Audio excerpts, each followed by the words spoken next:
Di sekitar jam setengah 1 dini hari, di malam terakhirnya itu, Didit ini mendengar ada suara orang. Akhirnya dia pun mendekat ke arah pohon rambutan itu. Dia semakin mendekat dan semakin mendekat. Di sinilah Didit ngelihat, kayaknya ini bukan asap. Nah, anehnya 5 orang pekerja ini ngelihat hal yang sama. Jadi di situ mereka ngelihat, kan kolam renang ini sudah lama nggak ada airnya. Ini kolam renang terbengkalai, kok bisa ada.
Bismillahirrahmanirrahim. Assalamualaikum warahmatullahi wabarakatuh.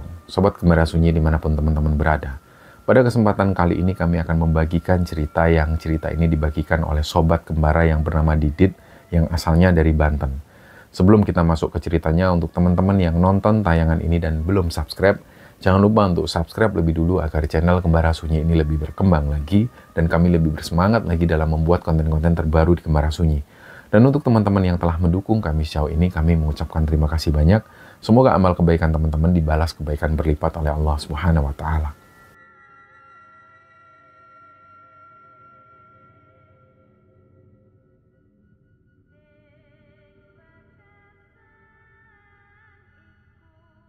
Ya, cerita di episode kali ini teman-teman.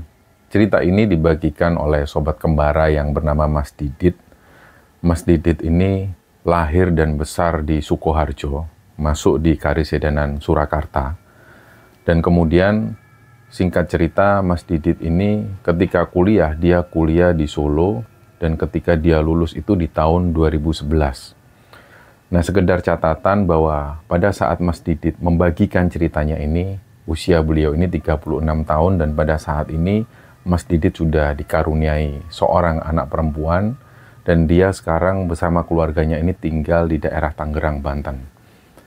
Jadi Mas Didit mau membagikan pengalaman mistisnya, di mana pada saat itu di sekitaran tahun 2013, Mas Didit ini pernah menempati sebuah rumah.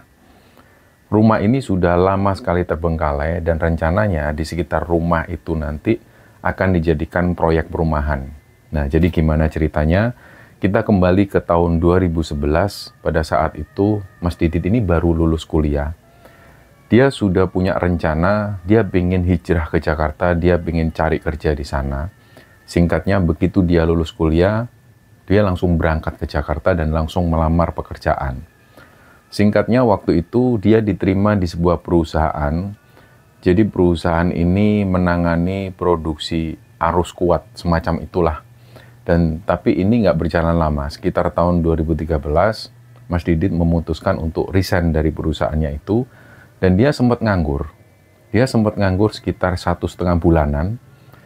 Nggak lama setelah itu, dia dapat panggilan kerja, ada sebuah perusahaan developer properti. Jadi, di situ Mas Didit mengikuti interview, dan akhirnya dia diterima di perusahaan tersebut. Nah, ketika dia masuk di perusahaan ini, barulah Didit tahu bahwa perusahaan ini ternyata baru saja berkembang. Jadi karyawannya ini juga belum banyak. Dan pada waktu itu, perusahaan ini ada proyek yang mau mereka kerjakan. Proyek ini yaitu mengerjakan sebuah perumahan.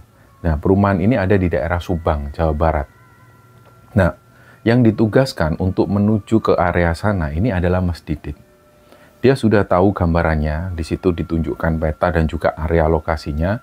Area yang akan dijadikan perumahan ini itu luasnya sekitar 3,5 hektar. Dan ada satu rumah di situ. Ceritanya, dulu area ini itu dimiliki oleh sepasang suami istri. Di situ ada rumah. Nggak lama kemudian sang suami ini meninggal, terus dimakamkan persis di samping rumah tersebut. Dan nggak lama, nggak sampai 1 tahun kemudian, sang istri juga meninggal dan dimakamkan di sebelah rumah itu. Jadi di dekat rumah itu ada 2 makam. Nah, setelah sang pemilik rumah ini meninggal, keluarga dari suami istri ini menjual lahan tersebut kepada seorang pengusaha. Terus akhirnya sang pengusaha ini menjadikan area itu menjadi area lahan kolam renang untuk umum. Akhirnya dibuatlah kolam renang dan kemudian dibuka untuk umum. Tapi kolam renang ini nggak berjalan lancar. Pengunjungnya sepi dan semakin lama mereka mengalami kebangkrutan. Akhirnya sang pengusaha kolam renang ini menjual area tersebut kepada bosnya Didit. Nah, dari situlah kemudian nantinya area 3,5 hektar ini akan dijadikan perumahan. Jadi di situ akhirnya Didit ini ditugaskan untuk ke sana dan Didit akan menempati rumah tersebut. Nah, karena perusahaan ini masih berkembang, jadi Didit ini tidak ada fasilitas untuk menginap atau tidak ada fasilitas untuk dia tinggal selain di rumah itu. Singkatnya, berangkatlah Didit menuju ke Subang diantar oleh seorang supir namanya Pak Amin. Dan ketika sampai di sana, barulah Didit tahu ternyata area ini, area 3,5 hektar itu dikelilingi tembok dengan ukuran 2,5 meter. Begitu dia masuk, di sepanjang jalan untuk menuju ke rumah itu, ternyata banyak sekali ditumbuhi pepohonan rambutan. Nah, akhirnya Didit ini mendapat informasi, di situ dia disambut oleh 2 orang. 2 orang ini rumahnya nggak jauh dari sana. Kita sebut namanya yang pertama adalah Mang Musa dan yang satunya adalah Mang Dodo. Kalau Mang Musa, beliau ini ditugaskan sebagai seorang tukang bersih-bersih lah di area sana. Sedangkan Mang Dodo, beliau ditugaskan menjadi security.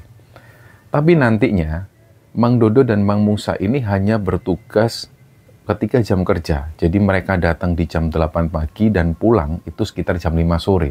Selanjutnya Didit akan sendirian tinggal di sana. Nah, setelah berkenalan dengan Mang Dodo dan Mang Musa, mereka sempat ngajak Didit jalan-jalan. Di situ ditunjukkan area lokasi kolam renangnya. Dan waktu itu memang kolam renang ini sudah terbengkalai, nggak ada air di situ dan banyak sekali ditumbuhi semak belukar. Kondisinya juga rusak dan kelihatan banget kalau kolam renang ini sudah lama sekali terbengkalai.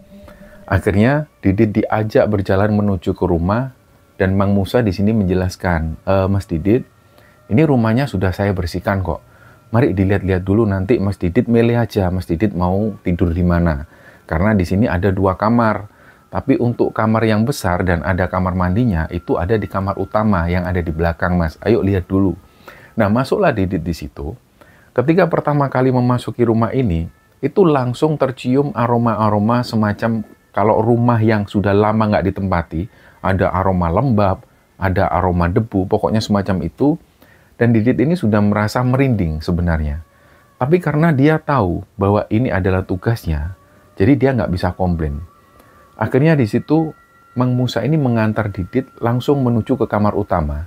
Kamar utama ini letaknya ada di belakang, persis di samping dapur. Dan di sebelah kamar utama, di balik temboknya itu ada garasi mobil. Dan sebelah garasi mobil adalah makam dari sepasang suami istri yang meninggal dan dimakamkan di sana itu. Ketika pertama kali memasuki makam utama ini, itu memang kamarnya besar.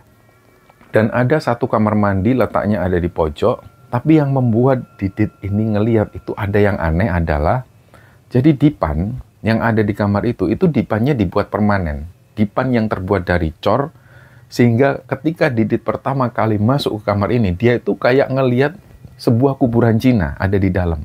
Jadi itu memang kesannya langsung membuat merinding. Nah, Didit dari awal, dia sebenarnya sudah nggak mau tidur di sana. Karena ketika dia ngelihat dipan cor ini, itu mirip banget kayak kuburan Cina.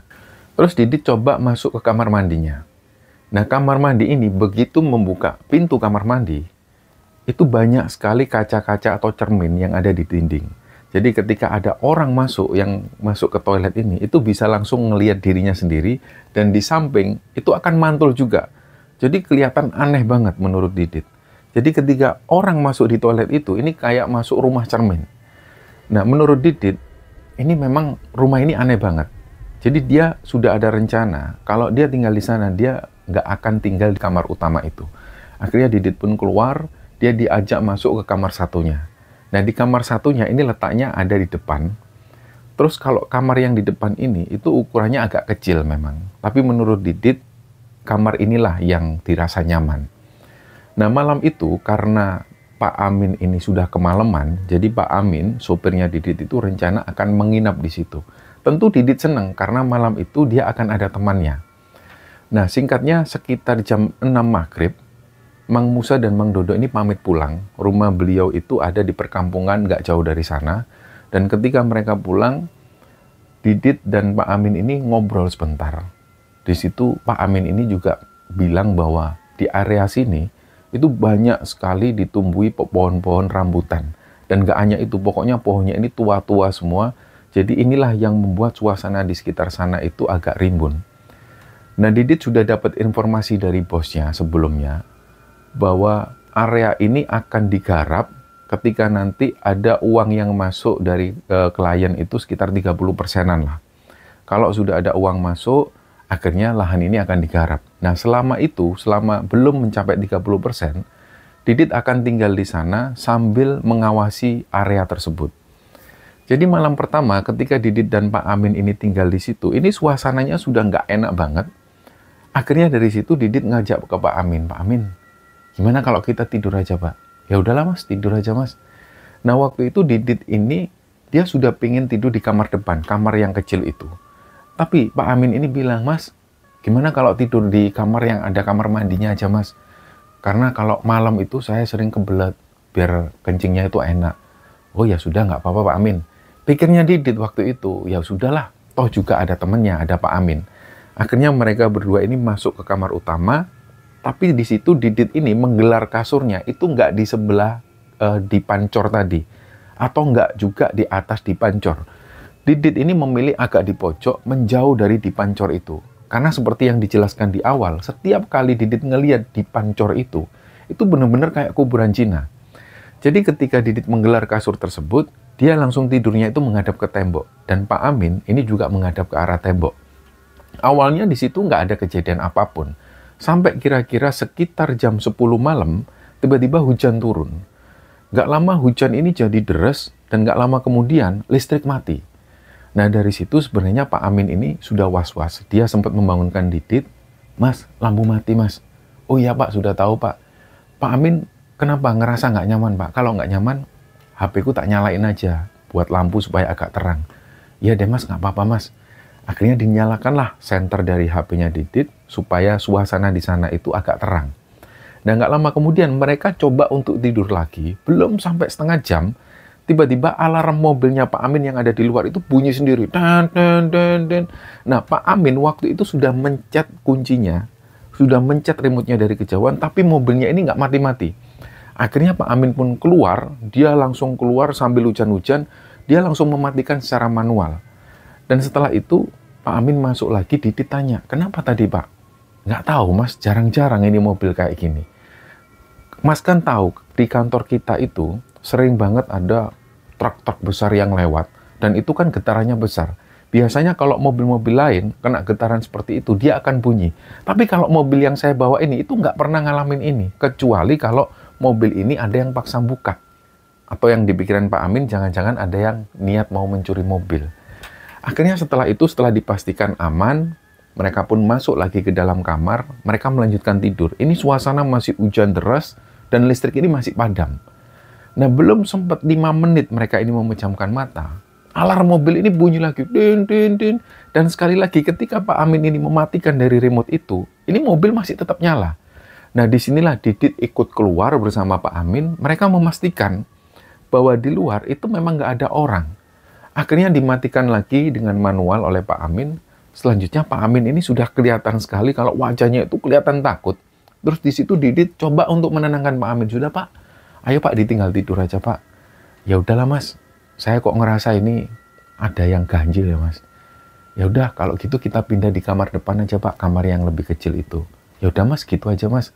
Nah ternyata Pak Amin itu juga merasakan hal yang sama dengan Didit.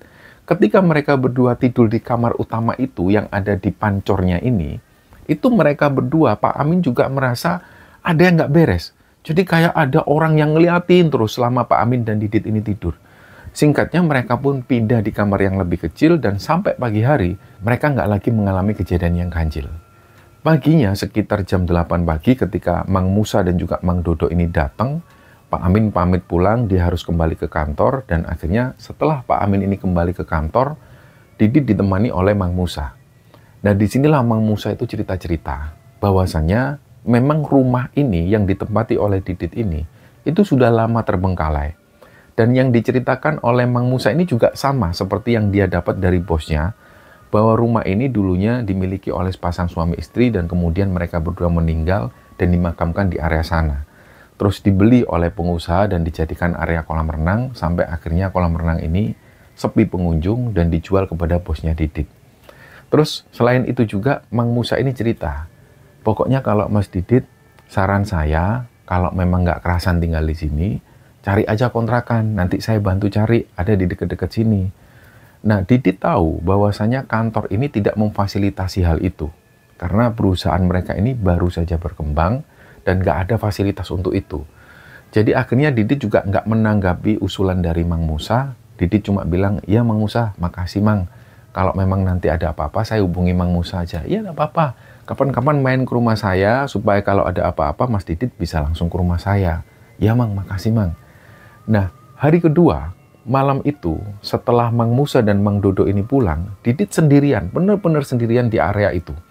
Jadi seperti yang dijelaskan di awal, area ini dikelilingi dengan banyak sekali pohon rambutan, dan persis di depan rumah yang ditempati oleh Didit itu terhampar beberapa pohon rambutan. Di samping kanan juga ada pohon rambutan, pokoknya lebat banget. Nah malam itu karena Didit ini belum ada kerjaan, sekitar jam 8 malam setelah dia makan malam itu, dia ambil beberapa peralatan. Didit ini suka banget ngerakit, misalnya ngerakit radio, ngerakit barang-barang elektronik. Dan ketika Didit berada di rumah itu, dia ini sudah membawa beberapa perlengkapan untuk membuat speaker aktif. Jadi dia ngerakit speaker aktif di situ. Ini memang hobinya Didit, selain juga untuk mengisi kesibukannya di sana. Akhirnya Didit pun mulai merakit speaker aktif ini dari mulai jam 8 malam. Dan biasanya, kalau Didit ini sudah merakit komponen-komponen tersebut, dia akan lupa waktu. Ini juga untuk mengalihkan pikiran-pikiran negatifnya.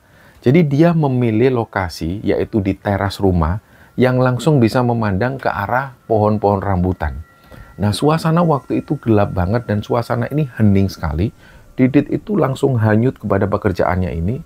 Sampai kira-kira sekitar jam 11 malam, tiba-tiba dia ini dikagetkan dengan aroma yang wangi banget. Itu kayak melintas persis di depan Didit. Dan aromanya itu menusuk. Dari situlah Didit ini langsung sadar, dia lihat jam. Ternyata sudah hampir jam setengah 12 malam. Dia nggak kerasa ketika dia mengerjakan atau merakit speaker aktif ini, dia ini sampai lupa waktu. Dan nggak kerasa kalau waktu itu sudah hampir jam setengah 12 malam.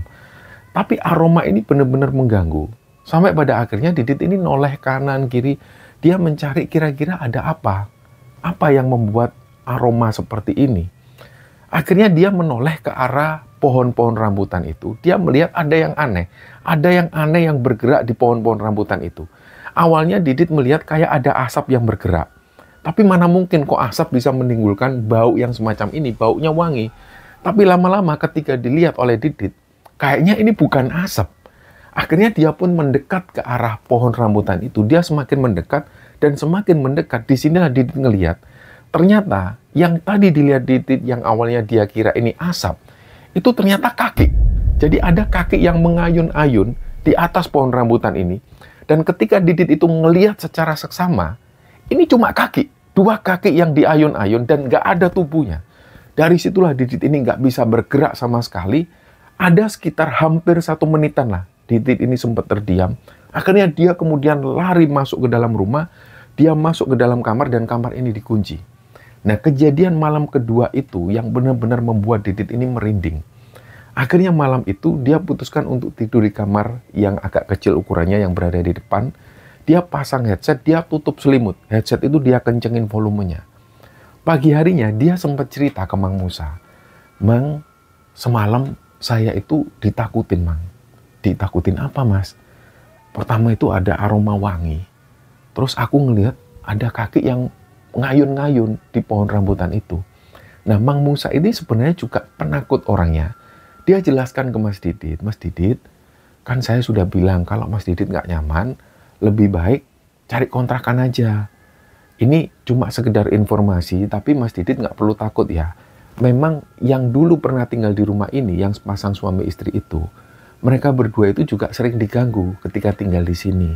Jadi ini cuma informasi aja. Kalau memang Mas Didit nggak kuat, ngomong aja ke bosnya Mas, cari kontrakan supaya nanti Mas Didit ini aman lah. Nah, Didit di situ sudah tahu bahwa bosnya ini nggak mungkin mengizinkan. Nah, dari situ Didit ini mengabaikan. Dia mencoba untuk tetap berpikir positif, mau nggak mau dia harus tetap tinggal di sana. Akhirnya, kira-kira di malam keempat atau di malam kelima, ceritanya waktu itu Didit ini tidur di kamar utama, karena di kamar yang bagian depan yang ukurannya agak kecil, itu kondisi ruangannya itu agak dingin. Dia pindahlah ke kamar utama, terus dia tidur di situ, dan sekali lagi dia membelakangi di pancor tadi, supaya dia nggak melihat seperti suasana kuburan Cina. Akhirnya malam itu Didit tidur di sana, dia pasang headset dan volumenya itu dikencengin. Akhirnya pas Didit ini tidur, nggak tahu jam berapa, yang jelas waktu itu Didit ini sudah tidur pules. Tiba-tiba ada yang megang kakinya. Itu tiba-tiba seluruh tubuh Didit ini merasakan dingin ketika dipegang oleh sosok ini. Nah, waktu itu Didit ini hanya mengalihkan kakinya. Dia coba mengabaikan dan dia coba tidur lagi. Nggak lama kemudian barulah yang pegangan kedua, ini nggak hanya dipegang kaki Didit, tapi kayak didorong, kayak ada orang yang membangunkan. Dari situlah Didit ini kemudian buka headsetnya, terus dia buka mata, dia ngelihat di area sekitar sana, itu nggak ada apapun. Nah, secara otomatis, Didit langsung memutuskan untuk dia pindah kamar ke kamar yang bagian depan. Nah, pas waktu dia ini keluar dari kamar utama, dia lagi nutup pintu kamar utama. Pas kamar ini setelah ditutup, Didit ini mendengar jelas dari dalam kamar utama itu, dia dengar kalau ada orang yang loncat-loncat. Itu sebanyak sekitar 4 atau 5 kali lah. Dek, dek, dek. Dan dia ini mendekat ke arah pintu. Akhirnya dari situ, Didit langsung menuju ke kamar depan. Dia kunci kamar itu rapat-rapat dan dia nyalakan headsetnya lagi. Barulah di situ dia bisa tidur. Nah, berhari-hari kemudian, Didit mulai terbiasa. Ketika Mang Musa menyarankan kepada Didit, cari kontrakan Mas. Nanti Mas Didit ini stres tinggal di sini. Sudah Mang, nggak apa-apa Mang, biarin aja Mang. Nah, berhari-hari sampai berminggu-minggu dan nggak kerasa, Didit ini tinggal di sana sekitar 3 mingguan lebih. Dan dia sudah terbiasa dengan hal semacam itu. Yang diceritakan oleh Didit, 3 minggu selama dia tinggal di rumah tersebut, ini banyak sekali gangguannya. Tapi menurut Didit, gangguan ini masih bisa diatasi. Karena ketika Didit ini diganggu, dia tinggal pasang headset, dia masuk kamar, dan dia langsung tutup selimut. Dan dia di situ dia bisa tidur.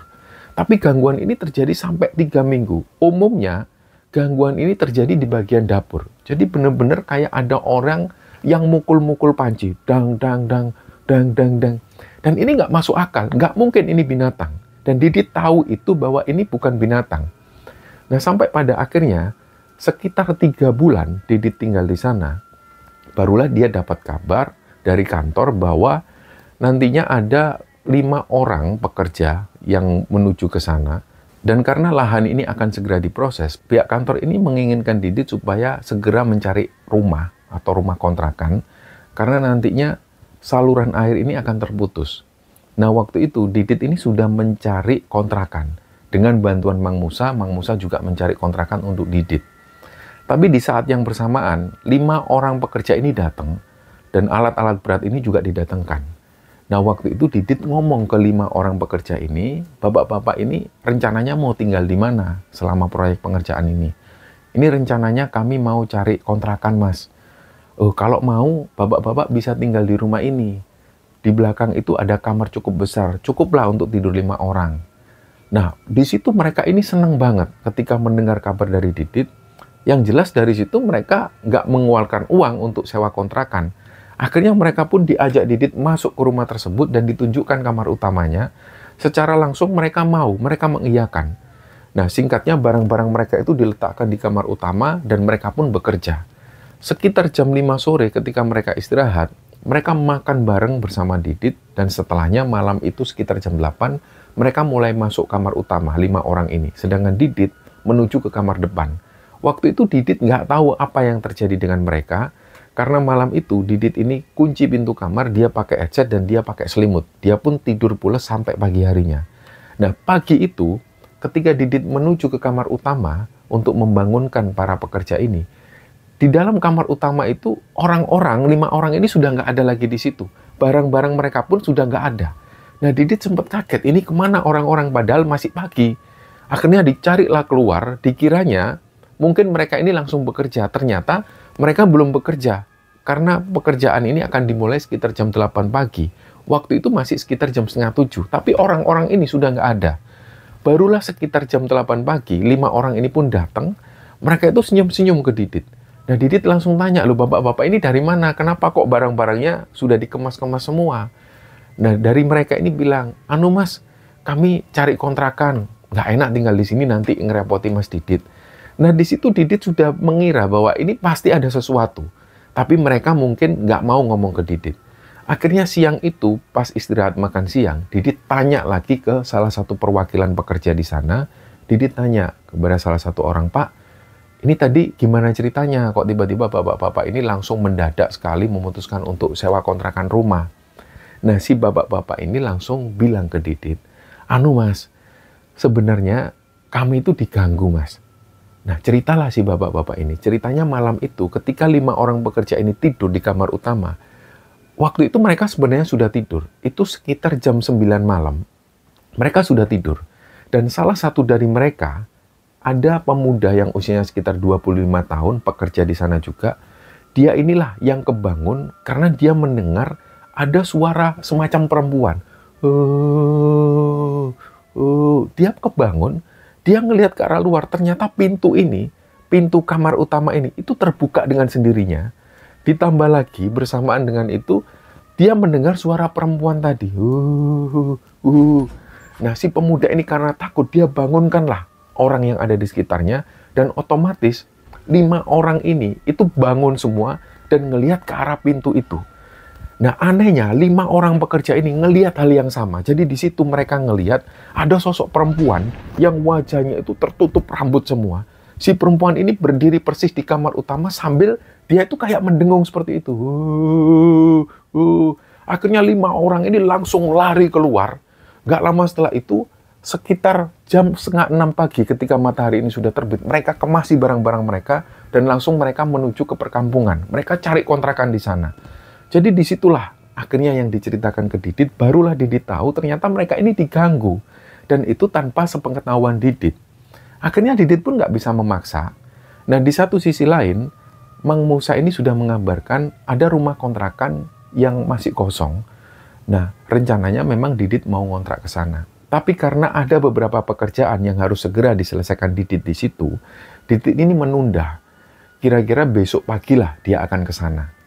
Nah, malam harinya Didit ini tinggal sendirian lagi di situ, dan malam itu benar-benar terornya ini luar biasa.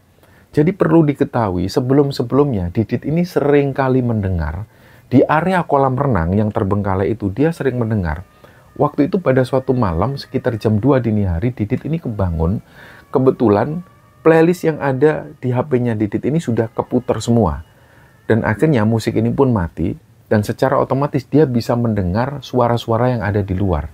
Sekitar jam 2 dini hari itu Didit ini dengar ada suara orang yang berenang. Dan itu jelas banget. Jadi kayak orang ini loncat menuju ke kolam renang, biur, terus dia ini renang, cepak. Didit ini penasaran, ini jam 2 dini hari siapa yang renang? Dia keluar dari kamar, dia mau ngelihat ke arah kolam renang. Tapi belum sampai dia keluar rumah, Didit sadar, astagfirullahaladzim, kan kolam renang ini sudah lama nggak ada airnya. Ini kolam renang terbengkalai, kok bisa ada orang mandi, ada orang renang di situ. Didit langsung merinding luar biasa dan dia nggak jadi keluar. Keesokan harinya, karena dia penasaran, dia menuju ke kolam renang itu dan dia pastikan, ternyata benar kolam renang ini kosong dan kondisinya itu kering. Kondisinya juga kotor, nggak ada air sama sekali. Jadi dia sempat bingung. Yang renang ini siapa? Kenapa kok bisa ada orang renang? Jadi inilah yang membuat Didit itu merinding. Nah, jadi ceritanya di malam terakhir itu, Didit mendengar lagi ada suara orang yang berenang di kolam renang. Dan kali itu nggak cuma satu orangnya. kayak ada beberapa anak kecil yang main di kolam renang tersebut sambil mereka ini bercanda-canda. Dan ini tentu nggak masuk akal. Tapi di situ Didit nggak berani keluar rumah. Dia cuma sendirian di dalam kamar, dia pasang headset, dia kencengkan volume musiknya itu, dan dia coba abaikan hal ini. Nah tiba-tiba, di sekitar jam 12:30 dini hari, di malam terakhirnya itu, Didit ini mendengar ada suara orang yang melangkah. Nah, dia ini berusaha mengalihkan perhatiannya, dia berpikir positif, mungkin ini suara musik atau suara drum yang ada di HP-nya. Tapi dia nggak percaya, dia coba buka headsetnya, dia dengar lagi ternyata benar. Kayak ada orang yang melangkah, tapi melangkahnya itu kayak diseret kakinya, srek. Dan orang ini yang jalan ini menuju ke kamar mandi. Nah, Didit ini takutnya ada orang yang masuk ke rumah tersebut. Jadi dia buka pintu. Ketika dia buka pintu, Didit dengar ada orang yang mandi di kamar mandi. Nah, kamar mandi belakang itu memang kamar mandi yang difungsikan untuk umum, bukan berada di dalam kamar. Jadi dari situlah Didit mendengar ada orang mandi di kamar mandi belakang. Lagi-lagi di situ Didit baru ingat bahwasanya 2 hari sebelumnya pihak kantor ini sudah bilang ke Didit, dia disuruh cari kontrakan karena penyaluran air ini sudah diputus untuk pengerjaan proyek yang ada di depan. Jadi Didit bisa memastikan kamar mandi di belakang itu nggak ada airnya. Ini kok kenapa dia bisa mendengar ada orang mandi di belakang? Dan nggak hanya itu, Didit ini juga mendengar ada suara perempuan sambil dia mandi. Si perempuan ini juga kayak berdendang. Sambil mandi. Nah itulah yang membuat Didit ini merinding luar biasa. Dan dia akhirnya masuk kamar lagi, pintu dikunci, dia tutup selimut, dia pasang headset. Dan dia mengabaikan hal itu. Ternyata hal ini terjadi itu sampai setengah jam. Dan suara ini nggak berhenti-berhenti. Barulah di situ Didit ini langsung mengemasi barangnya. Waktu itu sekitar jam 1:30 dini hari, dia berkemas-kemas. Rencananya dia mau keluar dari rumah itu dan pengen menuju ke rumahnya Mang Musa. Karena dia sudah benar-benar nggak kuat. Akhirnya ketika Didit ini mengemasi barangnya, dia keluar dari rumah itu. Sebenarnya Didit ini masih mendengar suara perempuan ini yang mandi sambil dia berdendang. Dan pada saat Didit ini keluar dari rumah itu, ketika dia buka gerbang, dia mendengar ada suara perempuan yang ketawa. Dan ketawanya itu kayak menertawakan Didit. Dia sudah cuek waktu itu, dia lari menuju ke rumah Mang Musa. Kira-kira sekitar 10 menit kemudian, sampailah dia di rumah Mang Musa. Dia ketuk-ketuk pintu rumah Mang Musa. Gak lama kemudian istri Mang Musa ini keluar. Didit awalnya minta maaf, mohon maaf Bu, saya datang jam segini, saya mau cari Mang Musa. Oh iya, masuk. Nah disitulah akhirnya Didit ini bilang ke Mang Musa, Mang, maaf Mang, saya datang jam segini Mang, saya diganggu luar biasa dan ini puncak-puncaknya, saya benar-benar takut Mang. 3 bulan kemarin saya sudah berusaha untuk tetap bertahan, tapi yang ini benar-benar saya nggak kuat lagi Mang. Ya Mas Didit, nggak apa-apa. Nih saya numpang dulu ya, Mang Musa, saya tidur di sini semalam. Ya nggak apa-apa, seadanya nggak apa-apa ya. Ya nggak apa-apa Mang. Di situ Mang Musa menggelar tikar dan membawakan bantal juga guling dan juga selimut. Nah Didit pun akhirnya tidur. Pagi harinya Didit diantar Mang Musa menuju ke kontrakan. Dan singkatnya Didit pun tinggal di kontrakan tersebut. Sementara proyek ini pun terus berjalan. Nggak lama kemudian, nggak sampai 1 bulan, Didit diperintahkan untuk kembali ke kantor dan dia dinas di kantor, nggak kembali lagi ke proyek tersebut. Sampai pada akhirnya, Didit ini dapat panggilan kerja di tempat lain, dan waktu itu ketika Didit dan istri mempertimbangkan, sepertinya panggilan kerja di tempat lain ini akan lebih menguntungkan daripada yang di sini. Dari situ kemudian Didit ini resign dari pekerjaan tersebut dan mulai masuk ke PT yang lain.